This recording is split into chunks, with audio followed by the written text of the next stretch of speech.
One. Good morning. Welcome to Grow Live. Yay! Jackie, how are you doing today? Awesome today, Patti. It is a great Saturday in Montana. How are you? I'm doing fantastic. You know what? I walked outside the last few mornings and the great horned owls they're having their mating calls. And it's just, it just makes me just feel fantastic thinking spring might come around the corner. So, Or might be going to get hit with a blast of winter this week. perfect. Anyway, Patti, we are on a time schedule. As a matter of fact, I'm going to set my timer. As soon as I read, together we are Grow Live. Patti and Jackie, Grow Live. We answer your farm and garden questions to help others grow a healthier world. One question at a time, one gardener at a time.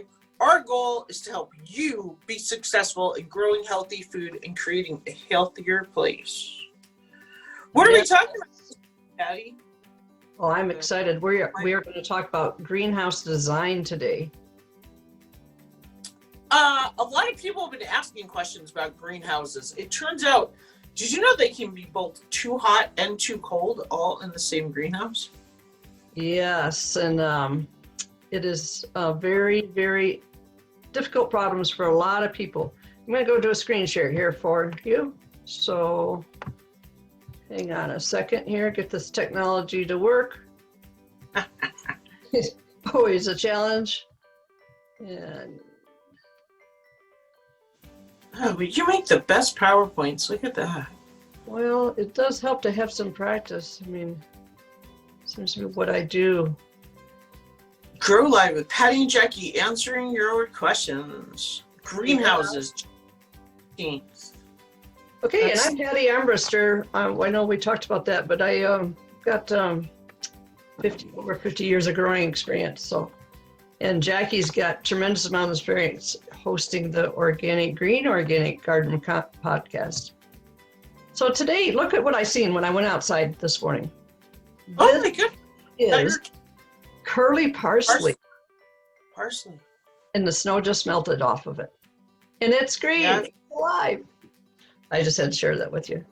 But I know today we're going to talk about greenhouses, and I hope to make you have higher greenhouse success by spending some time with us. So let's start with what is a greenhouse, because seems to be a lot of controversy.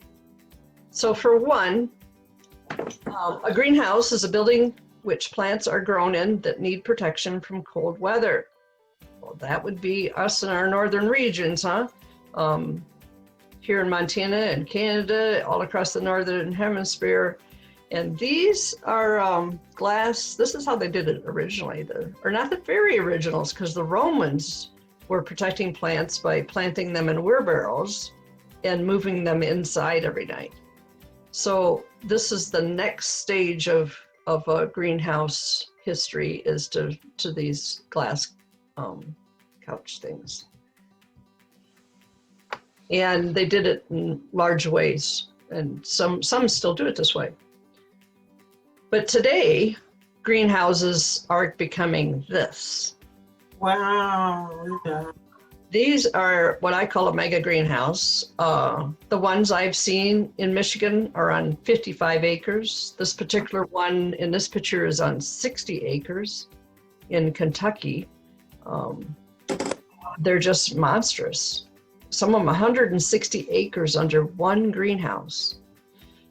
So when we buy cherry tomato in the grocery store this time of year in our northern hemisphere, more than likely it's coming from something like this and not from our backyard garden greenhouses that we think of.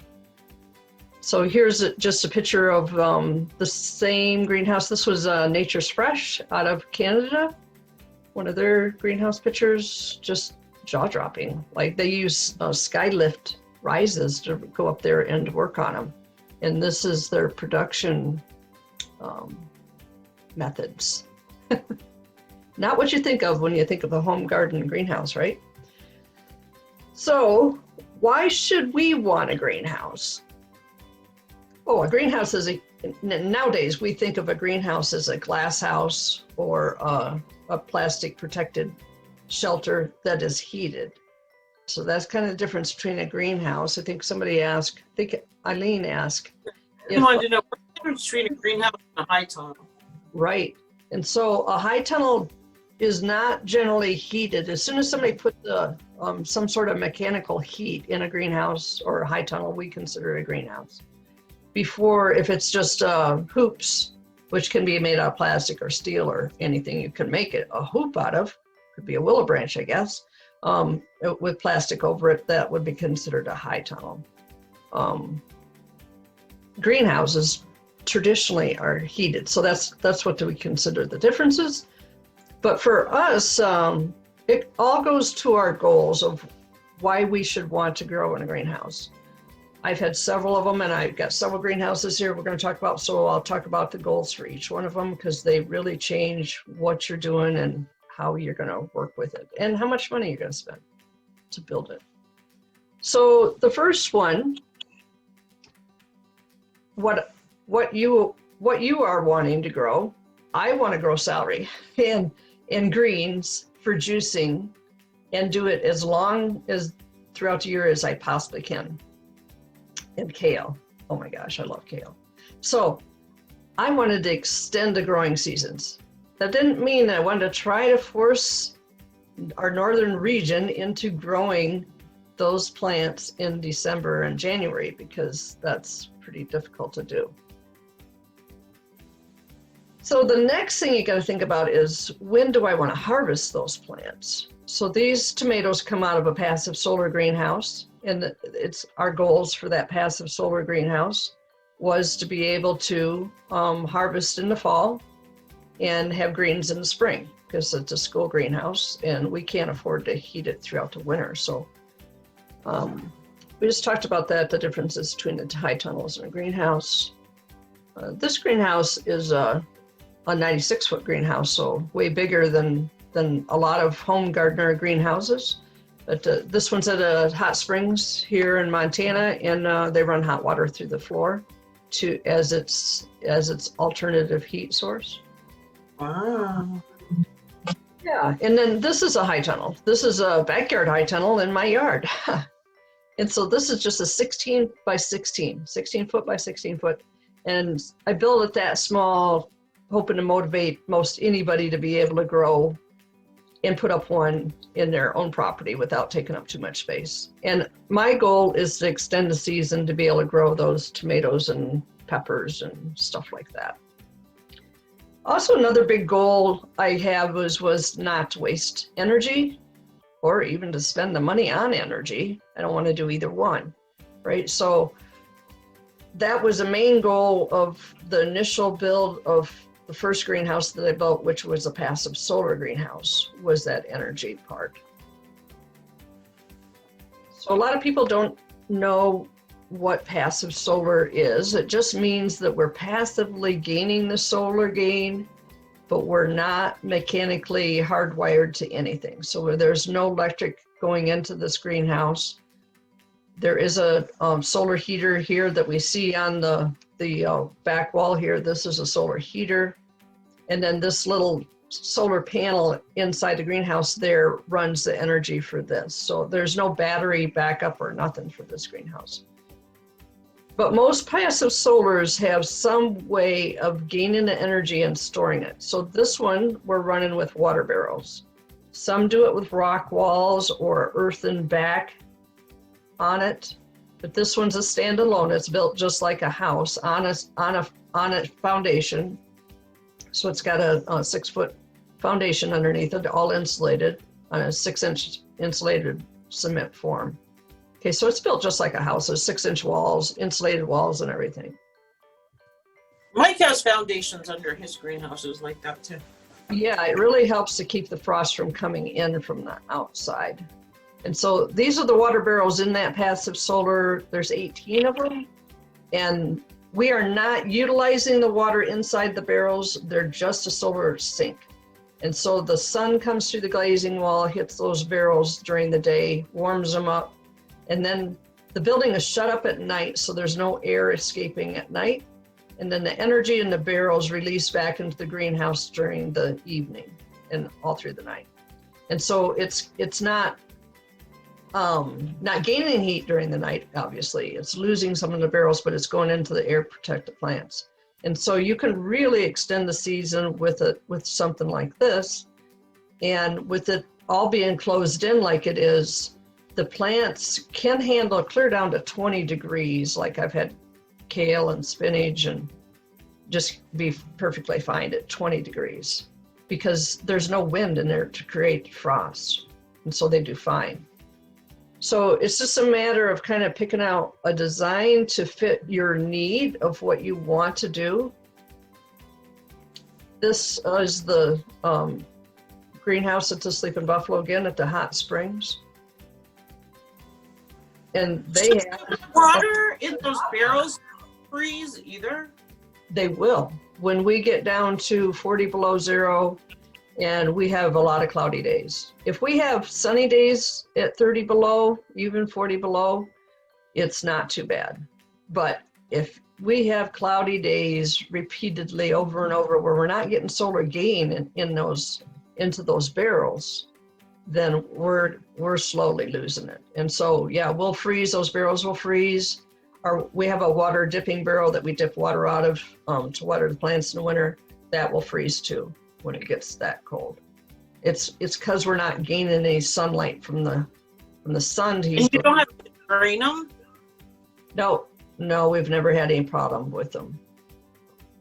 And it doesn't stay cold that long. I mean, every sunny day we get, we're back gaining heat again. So you probably get more sun than we do over there.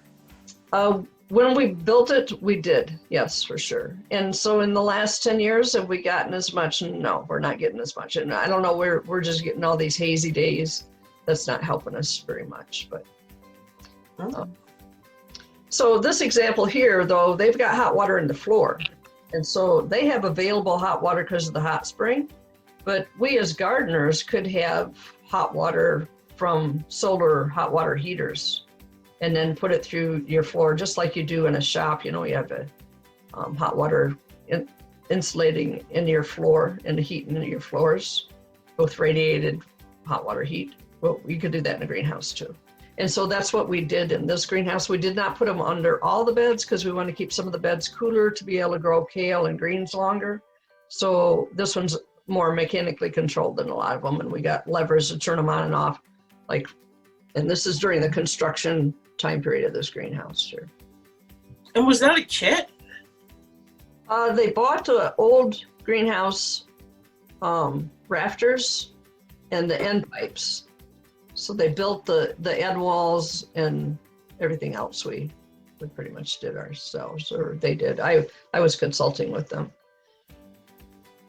And so this is the first year of the first production, starting to get some greens in there. But we won't go into that too much here, so that'll get us pretty deep down in the weeds. But here's the first year growing kale and how productive it was. But this is the north wall, so where you place things in a greenhouse makes a difference too, but we won't get into that today. But our goal was to be able to grow lots of different things. So Jackie, you said something about a greenhouse getting too hot. Did somebody ask that? Yes. Yeah, when I first built that passive solar greenhouse, I found out that quickly that they can get too hot and too hot fast. So, I'm going to go back a slide or two here to help us with the thinking on the design here.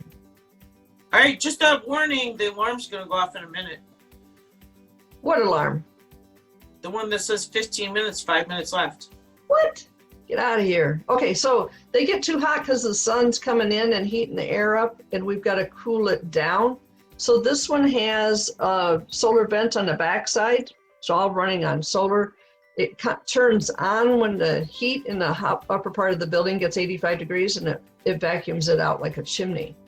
Oh, wow. Yeah, and it's passive. I don't have to do anything. I don't have to run out there, check the thermometer, or, people now have an app on their phone and can monitor their whole greenhouses as long as it's hardwired and mechanical, which this one's not. This was 100% passive. So it passively does it by itself. It gets that heat out of the building. The other greenhouses all have some type of vents in them. to be able to get that heat out when you want it out. So this is what heat stress does look like though. And so when you start seeing any of this little brown fringing, you're like, what come in and slimed my cabbages? Well, it's from getting too hot during the day. So that's a good indicator of what heat stress is. And then you need to figure out ways to control it in the design of the greenhouse, as to how to get rid of that extra heat in the daytime. And you'll have more, especially on passive solar, you have more problems early in the spring, and then again in November as the sun is passing over your greenhouse and coming in your glazing wall at a steep manner. So one major way, there's the solar vent. One major way that's controlled is with shade cloths. So we bought a shade cloth that is at, I don't know, it's 35%. You can buy several different percentages of shade cloth. And then we're shading, even in my high tunnel, I'm using the shade cloth to shade when that sun is coming in and really beating down on the greenhouse. And what's another question? Man, I can get in the weeds, Jackie. 5-minute warning. 5-minute warning. Why do you keep doing that? Wrap up. What's another question we got? Can you use a greenhouse as a storage for veggies that have been harvested? I tried that this year. Didn't go so well on potatoes. We put a bucket of potatoes in there just to kind of experiment. And they got sunburnt, even though they didn't look like they got sunburnt. So when we cut the potatoes open, they were green inside. So I'd stick to a root cellar for that, or even a cold closet. A cold, dark closet works really well. If your closet's not cold enough, maybe put insulated blankets over them to keep them colder. Greenhouses aren't too good for that. What else we got, Jackie? You answered them. We answered them. Did anybody on the live, is Courtney still, or Lori, do they have any questions? One thing, Eileen. Hi. One thing you don't have to spend mega money for these greenhouses. This one here is a pretty well made by scrap materials. I'm gonna go through a little bit of this here because I got a lot of people that want to grow tropical plants in the north, and a huge following of people that are going to grow them, and so I'm super excited about that. And so this is a way that we can do that. This is a geothermal greenhouse, so it's built in the ground. This is the famous one, the greenhouse in the snow from down in Nebraska. It's also a 96-footer. So compared to that one to sleep in Buffalo, they're the same size for length, not for width, but this is the inside of one of them. And so they're growing actually in 3 different zones. On your north wall, there's a place where you'd want to put those kales and broccoli and celery, cooter stuff. And then your tropics on the bottom, and then your tomatoes and stuff over in here. But this is what those bricks? What's that? Were those walls made out of bricks? That particular one was. This is Russ Finch's. He's the original designer of the greenhouse in the snow, and his is not. He's just had to start supporting more of his growing bed walls, and his is 30 years old. And he's got, it's a forest, it's a jungle in there of tropicals. That is just amazing. When you walk into it, you're just like, oh my God, I went to another country. That is he standing like his head is under like the ground? Is that part of why? Is it almost like a basement or something, or like his head? It is. He's standing next to the north wall, and so that's where the framing of the greenhouse starts, is at his head level. I think he's got it about 5 foot deep. And this is when I visited his place, and that's how big his lemons are. And how cool is that? All year, yeah. So, and he's like in North Dakota, right? He's in Nebraska, but there's several of them being built. We've got ones built here in Montana. So for those of you that are gonna hang with us, aren't we doing something more, Jackie? What's our You said our time is getting low, huh? I don't know why you. Yep, it's time to go. Time to round up. Talk about next week. All right. Well, next week's And tell going to be. people Next more week's info. going to be super, super exciting because we are going to talk about inviting the beneficial insects and defriending the pests, all in our plant selection. So, if you'd like to get answers to your pest issues, send us your questions either on Facebook. You can go to organicgardenerpodcast.com/Patti. There's a Google form that you can link to ask your question. You can always email us. But join us next Saturday morning for Grow Live with Patti and Jackie. It's going to be exciting. Are you going to tell their page you made? What's that, Jackie? Were you going to talk about the Patreon page you made? Oh, yes. I've been working on Patreon page. I have no idea what I'm doing. So it's coming along, though. We're getting closer. And so we do want to have a Patreon there that you can pay us a small fee and join us for the after show. And we also want to have a super chat on there. So if you don't have time to hang out with us or even watch the whole video when it comes to video, then you can pay a little fee to get super chat and get your question right at the top of the board. And then you'll know when we're answering your question. So it's going to be exciting. What else we got, Jackie?